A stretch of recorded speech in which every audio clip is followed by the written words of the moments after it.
মহব্বত নিয়ে কারো কোনো কন্ট্রোল নেই। চক চক, রাজাবাবু।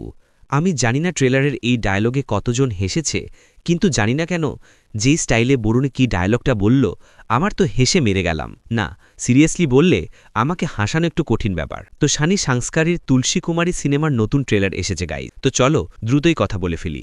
হ্যালো, আমার নাম যোগী, আর আমাদের মুলাকাত বারবার হোগি। যখন এর টিজার এসেছে, টিজার থেকেই বুঝতে পারছিলাম এটা একটা রিভেঞ্জ কমেডি লাভ স্টোরি। কিছু একটা দেখানো হবে।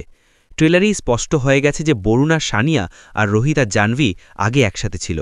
তারপর কিছু ঝগড়ার কারণে এখন তারা দুটো জুটি বদলে গেছে। কিন্তু বরুণ আর জাহ্নবী এখন নিজেদের ভালোবাসা ফের পেতে চায়।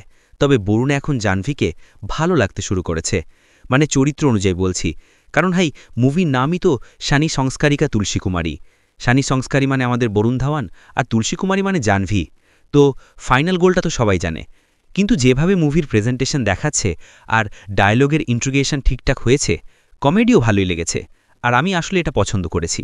আমি তো শেষের ওই পকচিক পপকর্ন রাজাবাবু অংশে সত্যিই হেসেছি। শুরুতেই যে বাহুবলী স্টাইলে রিক্রিয়েশন হচ্ছে, যেখানে গার্ড মারবে, ওই ডায়লগটা একদম পারফেক্ট প্লেসে বসানো হয়েছে। আর এই মুভিটা সেই একই ডিরেক্টরের থেকে এসেছে।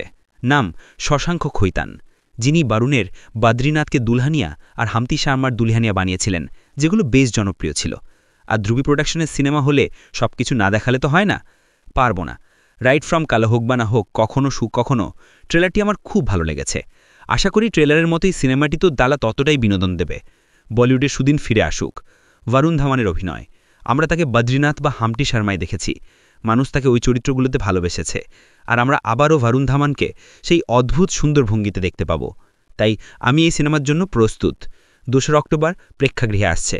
আর ট্রেলারটি কেমন লাগলো তা আমাদের জানাবেন। মন্তব্য করতে ভুলবেন না। পরবর্তী ভিডিওতে দেখা হবে। বাই।